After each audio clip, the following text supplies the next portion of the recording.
សូមជម្រាបសួរបងប្អូនកូនសិស្សទាំងអស់គ្នាសម្រាប់ថ្ងៃនេះគឺជាថ្ងៃទី28 ខែ7 ឆ្នាំ2026សម្រាប់លុយសរសៃស្រី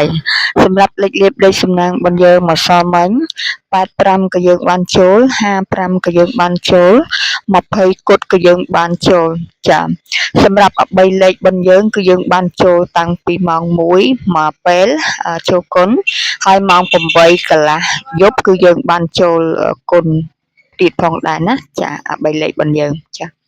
អញ្ចឹងសម្រាប់តម្រុយលេខលេបលេខប្រស្នារបស់យើងយប់មិញគឺនាងខ្ញុំយល់សប្តិឃើញថាមានមនុស្សស្រីគាត់ដេកនឹងដីចា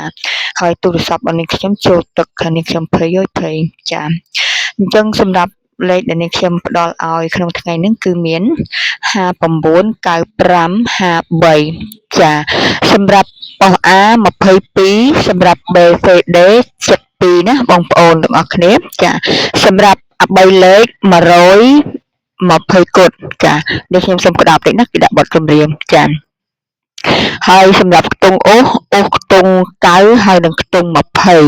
ចាហើយក៏ជូនពរឲ្យហេងលេបដូចម្សិលមិញណាចាសម្រាប់អ្នកដែលកើតឆ្នាំរកាប្រចាំខែ8ឆ្នាំ2026អ្នកដែលកើតឆ្នាំរកាប្រចាំខែ8មានអារម្មណ៍រីករាយសប្បាយចិត្តលក់ដូរក៏ដាច់របស់ដែលរាំងស្ទះយូរហើយក៏ដាច់ក៏ចាប់ផ្ដើមរលូនល្អប្រសើរប្តីប្រពន្ធមានប្រការទៅសុភមង្គលល្អក្អើនស្រឡាញ់គ្នាជាតារាអញ្ចឹងទៅចាហើយសម្រាប់មុខរបររបស់យើងក៏លូតលាស់ជាលំដាប់អញ្ចឹងទៅណាចាបន្ទាប់ពីខែ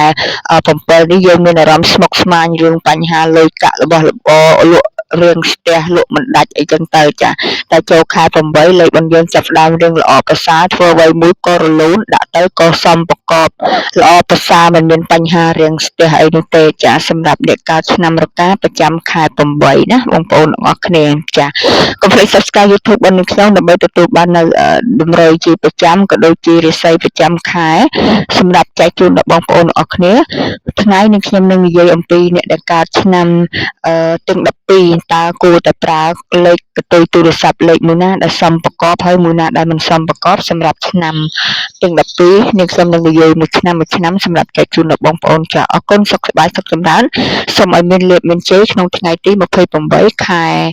7ឆ្នាំ2026នេះផងដែរអរគុណ